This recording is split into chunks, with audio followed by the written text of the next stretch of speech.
Hello and welcome from the KU Media Crossroads. I'm your host, Blair Shade, alongside University Daily Kansan football beat writers Shane Jackson, Stella Lang, and Dan Harmson. This is our weekly edition of the Football Breakdown. Every Friday, the UDK football writers will be here to preview the weekend game. This Saturday, the Jayhawks will take on Central Michigan at 2:30 Central Time. We'll start the show by taking a look at the opponent, Central Michigan Chippewas. The Chippewas are 2-1 this season, and they beat Division One team Purdue 38-17 in Week 2. And we have Dan here to talk about the Chippewas offense. Dan, who do you expect to be a big name to watch out for this weekend? Well, as you can see, I'm wearing my Chippewa maroon today. So that's cool. But yeah, I think last week, Rouse at running back was a guy that really scared me, because last week, as we saw, Wilson for Duke just ran all over and just had a heck of a day against Kansas's defense, and that's a scary proposition going into this week.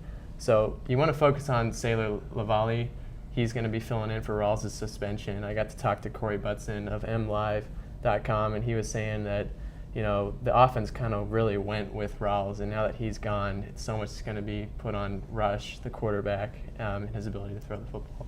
Okay, going to SMU's defensive side of the ball, who do you see helping the Chippewas out on the defensive side? Yeah, it's a very veteran defense. I wouldn't necessarily single out a specific player, but I would say the linebacking core as a unit. This team actually has had some success turning the ball over. They've forced 5 fumbles, and they've got, I think, it's like 6 interceptions. So that's kind of scary when you think the way Kozart's been playing lately. You want him to take care of the football because you don't want to be beating yourself, especially at home. All right, thanks, Dan. Now we're going to move to the KU side of the football. Moving forward, KU offense really hasn't been as prominent as people expected this year. Shane, you covered sophomore quarterback Montel Kozart this past week and his inaccuracy in the first 2 games. What do you expect from Kozart this upcoming weekend? Yeah, Dan really stole the thunder there, pointing out that Kozart's been kind of the blame here in the last couple weeks, and rightfully so. You expect growing pains from a young sophomore, but accuracy was one of those things that he needed to work on. Last year, he was horrendous at throwing the ball on an accurate standpoint. And this year so far, off to a bad start. He ranks 11th among all Big 12 quarterbacks. I'm no math whiz, but there's only 10 teams, so that's not really good. I expect Kozart to get in the rhythm here. I really think this is a good game for him. It scares me a little bit that it's a veteran defense, like Dan said, but I'm expecting Kozart to get on the trend going here this week. Besides Kozart, who do you expect to have a breakout game on the offensive side? I think it's got to be Nick Harwell. He really broke out in the weekend or season opener, had those 2 touchdowns. Other than that, you haven't really heard from him. I think more of it do so is with Kozart. So when Kozart gets going, I think Harwell gets going. All right, thanks, Shane.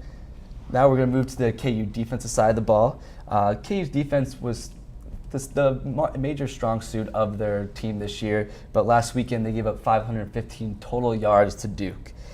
Stella, how can you see the defense bouncing back this week? Well, I think the most obvious thing is that the defense needs to stop giving up the big plays. Aside from, the 4 really big plays, the defense, had a pretty good second and third quarter, and they stopped the quarterback and they stopped Duke from progressing. And so because of that Duke game, the KU defense actually ranks last in the Big 12 in overall defense.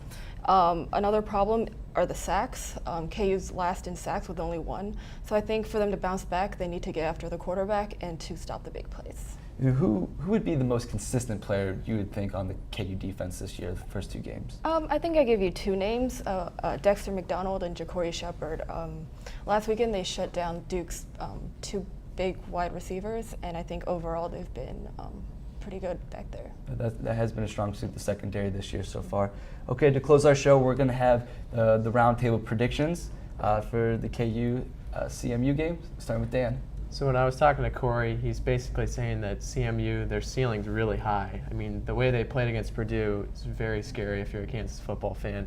But then again, the way they struggled against Chattanooga and Syracuse. So it depends what Chippewa team shows up on Saturday.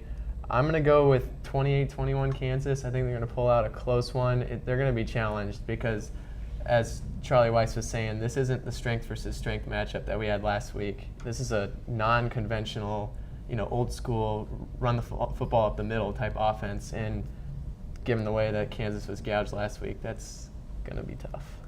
Thanks, Dan. Stella? I actually think it's interesting because both teams are coming off really big blowout losses, and so they both have something to gain here. I think because the Chippewas are missing their top running back, I think that KU pulls out this one 20 to 17. Let's say that. Shane? I'm going to have to get closer to Stella's score. I'm predicting also a low scoring affair. I just think, right now the Kansas offense is struggling, and it has to do with Cozart. I do expect him to do better this week, but I don't expect him to take tremendous strides in just 1 week. So I'm expecting Kansas to only have 24. Central Michigan, without their star running back, they're going to have 14. I'm going to agree with both you guys, a low scoring account, but I'm going to say that KU edges on top 21-17. And that's it for me, Shane, Dan, Stella from Media Crossroads. We'll see you next week as KU takes on Texas.